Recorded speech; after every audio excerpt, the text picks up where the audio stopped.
Κυρίες και κύριοι, τώρα από την Αλβανία πάμε πάλι στην Αγγλία, όπου εκεί θα συνδεθούμε με την Κατερίνα Ορφανίδη, Customer Experience Manager της Virgin Atlantic. Είναι πολύ ενδιαφέρον να ακούσουμε την άποψη μιας αεροπορικής εταιρείας από το συνέδριο και πώς συνδέεται με τους πελάτες της μέσω του loyalty. Katerina is an accomplished marketeer with more than 14 years of multi-brand experience in Europe, Middle East, and Africa, encompassing all aspects of digital, partner, and loyalty marketing, including PR and offline. Katerina, welcome today to our conference. Thanks very much for being with us. It's a great pleasure and honor. Likewise. We're looking forward to hearing you. We are waiting, we're anticipating for the times that we will be able to fly again all over the world. I think it will come soon, but let's fly with you now in your world, and we're all ears. I will try. Cool, so let me put the presentation on. Can you all see it? Yes, we can. Great. Perfect. So hi, everyone. I hope you're enjoying the conference so far. Some great speakers and content. So thank you, Marilena and Boussias Communications for inviting me. My name is Katerina, and I would like to discuss with you how travel has been affected by COVID-19 and maybe spark some thought into what hotels, Airbnb owners, and airlines can do to actually enhance customer loyalty. So a little bit about me. I love travel and photography, and I'm a drone pilot. I have worked in the travel sector for 14 years, and within Starwood, which is now Marriott, I have held different roles in marketing and managing many teams from 5 to 50 people and influencing a wider team of 300 hotel representatives. And after Marriott, I traveled to 33 countries on a sabbatical year before I joined the customer experience team at Virgin Atlantic. So I want to read to you a quote from the World Tourism Organization that I believe paints a really good picture of the current situation. Travel and tourism is among the most affected sectors, with airplanes on the ground, hotels closed, and travel restrictions put in place in virtually all countries around the world. In an unprecedented blow to the tourism sector, the COVID-19 pandemic has cut international tourist travels in the first quarter of 2020 to a fraction of what they were a year ago. 100 to 120 million direct tourism jobs are at risk.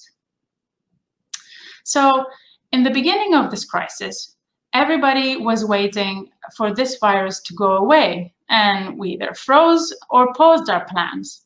And as we see in this graph, which is taken from a research from Bain & Company from June 2020, so pretty recently, this is likely going to be the new normal for the next 2 years. And this is based on an optimistic scenario that vaccines and easy testing will be available by February 2021.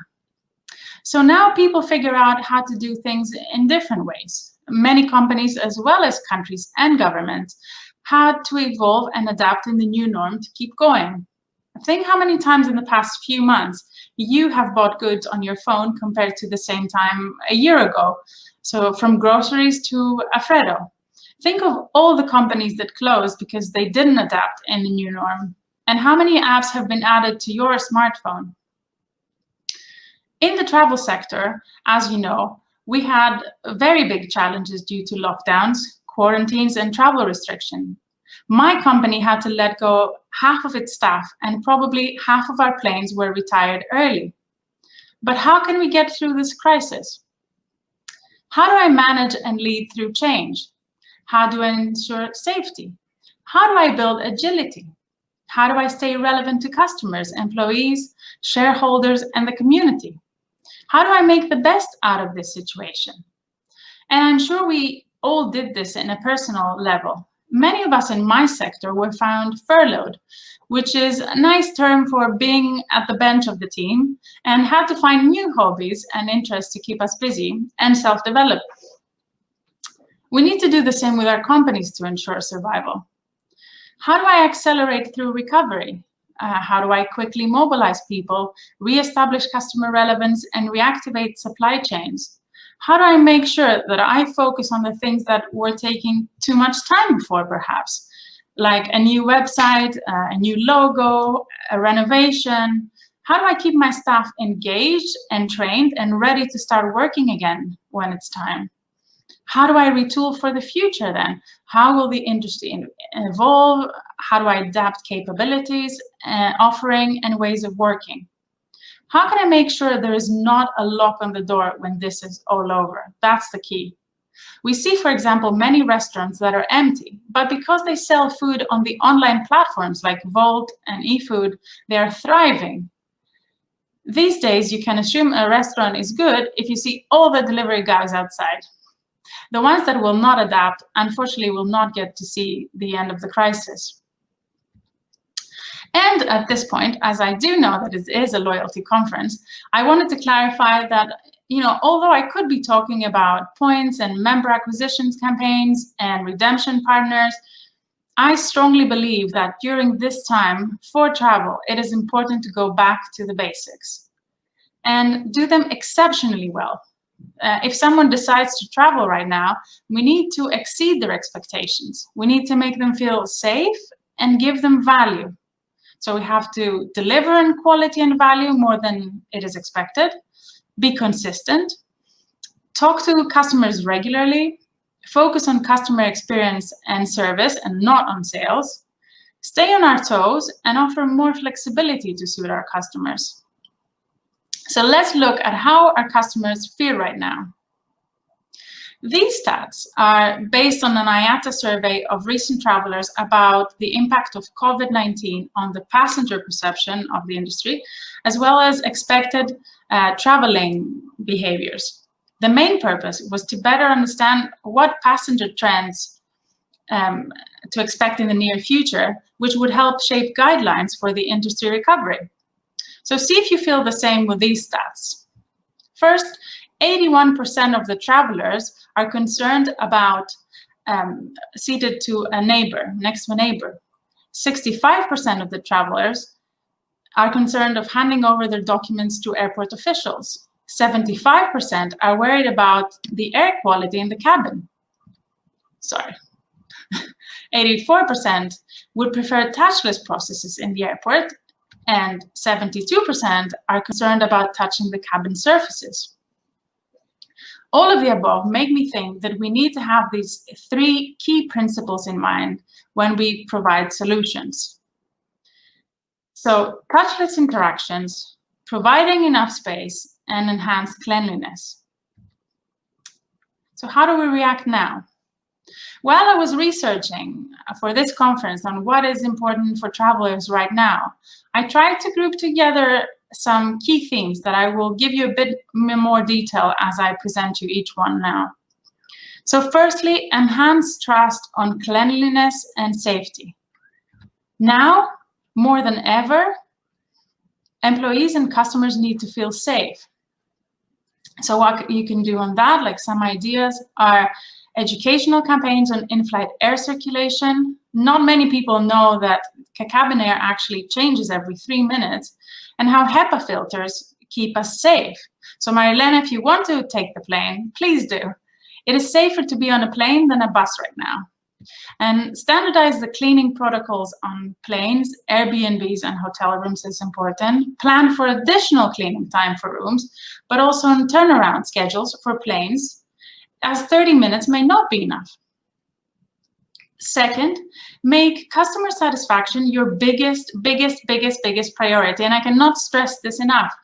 Positive reviews and good ratings will help you rebound faster and will increase confidence of people traveling right now. Plan to exceed people's expectations. Small gestures go a long way. For example, ask them before they arrive if they prefer still or sparkling and leave a bottle of water in the room of their preference. It doesn't have to cost much, but it does make a huge difference. Thirdly, modularity and flexibility. Less passengers means more space, which is a rare commodity, especially in aviation. Allow for booking of premium seats, offer room upgrades to rooms that would otherwise be empty, arrange the furniture in the lounge, or by the pool to be socially distant. So it doesn't have to be plexiglass screens and red tapes all over. On number 4, contactless service, but balance technology and human interaction. So customers want to feel safe, but they also want to enjoy traveling again. Avoid being too clinical or too impersonal. Keep a safe distance, but be warm and smile behind the mask and show interest and care. And because we're all a bit more stressed out than normal. On number 5, we have loyalty. And here we have to do the basics great now. Extend hard-earned status, make it easier to attain or maintain it. Give perks to your loyal or repeat customers. Offer their favorite room, their favorite drink, their favorite view. Again, it doesn't have to cost much, but it will make a huge difference and create loyalty, which is a valuable asset for recovery. In Starwood Hotels, we were striving for loyalty beyond reason. We made sure that our customers got real value out of the program. We made their special occasions extra special. And we were there when it mattered the most to them and not to us. For number 6, improve overall communication from start to the end. So from the email that we send to call centers, chatbots, website, phone application, irregular operations.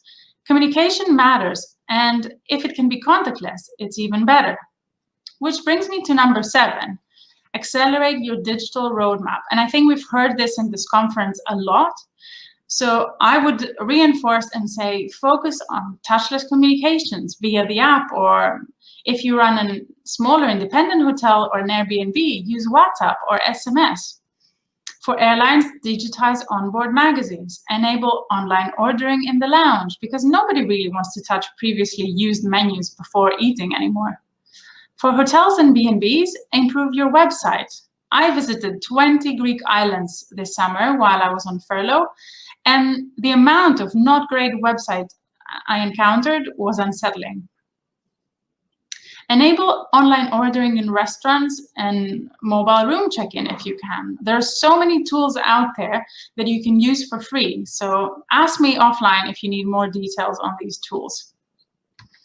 Number 8, focus on locals. And by locals, I may mean from your city, your country, your continent, or the open travel corridors. Focus on domestic and/or new profitable routes. Winning new customer niches and not the average customer. If your main clientele were Chinese or Americans before the crisis, you would need to adapt really quickly and target other markets this year. Otherwise, you were empty. Finally, rethink pricing strategy to leverage the value-oriented and remove booking restrictions. Be competitive and offer flexibility. Offer, for example, self-service changes for free, refunds, e-vouchers. Make it simple. As Mr. Mavros said earlier, make it quick and easy.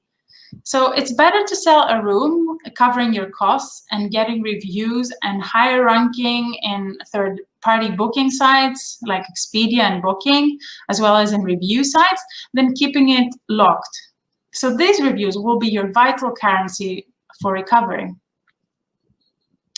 These are just a few of the examples I can think of, but you also travel yourselves. You go to restaurants, you stay in rooms and hotels. Note down what you like. I usually take pictures, and I'll show you a few in a bit, and note what annoys you. And copying the good things is always beneficial. So moving on, some examples from my travels and thought they were clever.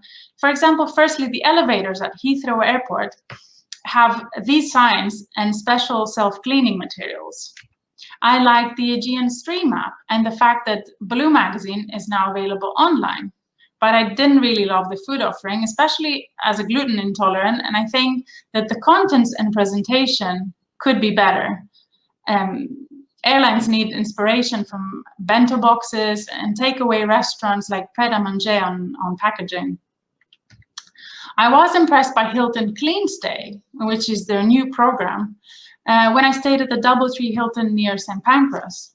The door was sealed with a sticker that broke when you entered, and there was a sticker on the mirror mentioning all the areas that had been meticulously cleaned and a paper wrap on the remote control.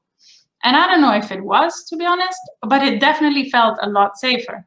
So, and Hilton also sent me yesterday a message informing me that my status is safe for 2021, and it would be even easier to get to the gold stages with one level up for me next year. So that definitely made me feel like a valued guest. But back to customer safety though, we have the same theme in their gym with individually wrapped towels and cold towels. And although this is now very welcome and a necessity for protection, I hope that all these stickers and plastic bags disappear sometime in the near future. This crisis has generated, unfortunately, a lot of single waste. And as this picture confirms, our seas are full with unrecyclable PPE waste. But it's not all bad, and this crisis also had a positive impact. We've witnessed the natural world being given a breather, finally, and this has offered tangible examples of the good that can be achieved when the negative effects of human activity are halted, as air and water quality have been improved and wildlife has flourished. And when we do start traveling again, which we will do. Let's keep up the good work and put sustainability first. And if you haven't already, please watch the documentary A Life on Our Planet with David Attenborough on Netflix. And I really hope you enjoyed the presentation, the content, and hopefully it helped generate some thinking on solutions, even to those that are not really directly involved with travel. And I'd like to take your questions here or during the break on LinkedIn. So thank you very much. And Marilena, over to you. Katerina, thank you very, very much for an interesting presentation. You really helped us, a little bit brighten up our life in terms of traveling. There is light at the end of the tunnel, and maybe with all these constraints and all these safety features that you analyze, that helps us think that we will be able again to travel safely. Even now, I mean, okay. Traveling is definitely safer than the bus. Safer, yes, than the bus, as you said. I wanted to ask you a question. Over the last 2 years, we have seen Virgin Atlantic being very active in terms of its loyalty program. We saw the launch of Virgin Group Loyalty Company in 1918, and then which was relaunched and renamed as Virgin Red in December. While in September, your program Virgin Flying Club Miles was again relaunched like Virgin Points. I was wondering what all these changes mean during this era of difficulty of the pandemic. Why all these changes? What does it mean for you? So, okay, I'm not in the loyalty team, but I do know some of the background, and I will try to answer as honestly as I can. So Virgin Red was in the works since I almost joined the company in 2019, because it's really hard to coordinate, obviously, 60 different companies that are actually now in the Virgin group. But what the Virgin Group thought about and what did make sense is we have amazing companies, and we have like companies like Virgin Money, which is like a bank, and Virgin Mobile, and Virgin TV, and Virgin Trains. And why can't I collect points by using my bank account at Virgin or my mobile phone or the TV, and then redeem it on the airline? And the airline is a long-haul airline. Our shortest flight was 7 hours to New York. That was the shortest, and some of the longest ones are like 16 hours.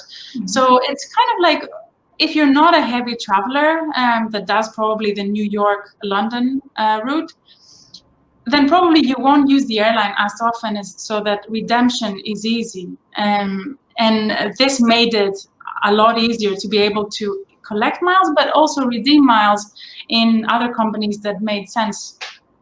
Great. I think that covers a lot of my question. I mean, fully. I mean, it explains all that. Katerina, thank you very much for being here today. It was a great pleasure having you. Have a great day, and we'll be in touch. You too. Thank you very much. Thank you. Thank you. Bye. Bye.